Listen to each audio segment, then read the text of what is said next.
kilometre düzeyinde Ardahan ilçesinde 31 kilometre düzeyinde yapımına Yoncalı Barajı tamamlama inşaatı olarak devam etmektedir.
Herkesin farklı sayfaları. Şu sarı. Tamam. Acaba nasıl? Vidalanıp geri basmayı gidiyor. Geçir misiniz? Karşılama şeyimiz var. Su kaynakları. Yeni atma seviyesi tarafı şu an görünmüyor projede sonra olurlar. Ama şu ana kadar herhangi bir sıkıntı yaratsa İnşallah da böyle gider. Şu televizyon harfiyatı kafadan alıp oraya döküyor. Esas bana segmentler gidiyor içeride. Bunlar da çok segmentler gidiyor.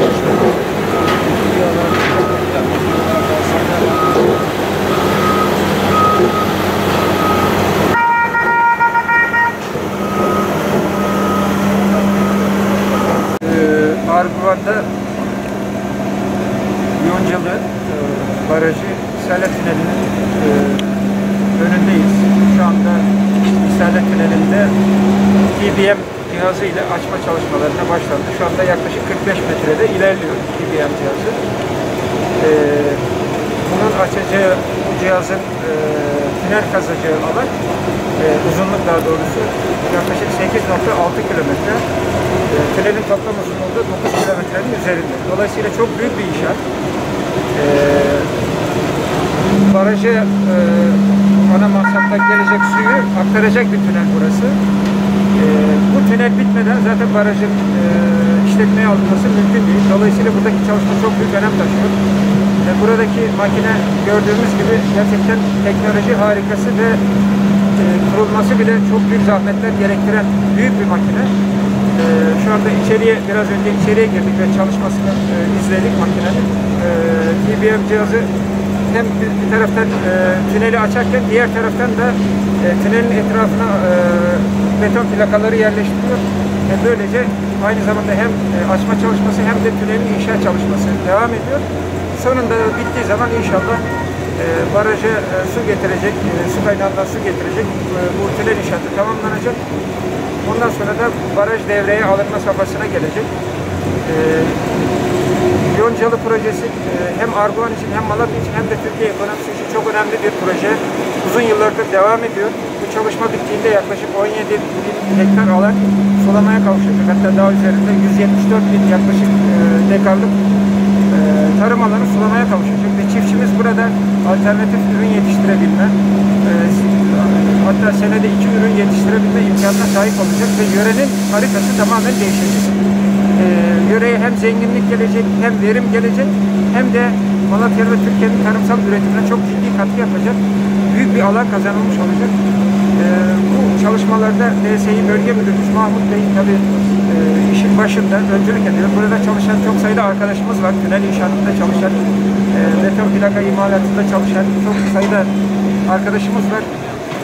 Onlar Arguvan'a, Malatya'ya bu hizmeti bir an önce getirebilmek için alın teriyle burada gayret sarf ediyorlar.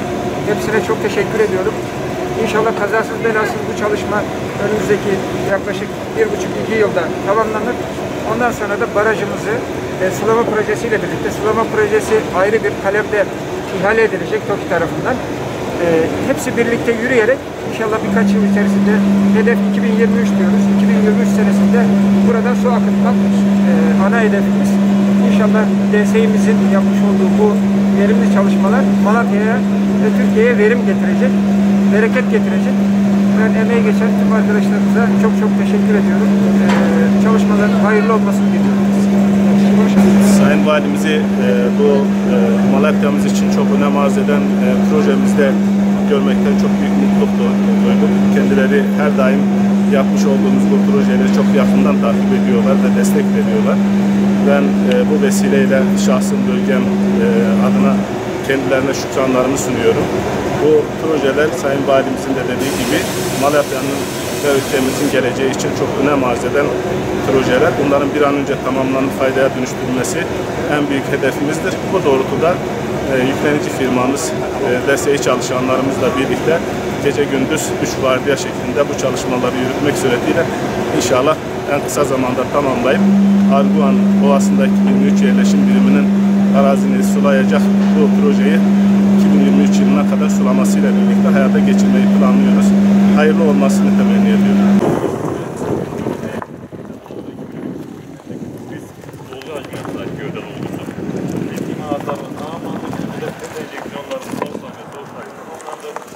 Sağ sahilde ilave koyulan olacak.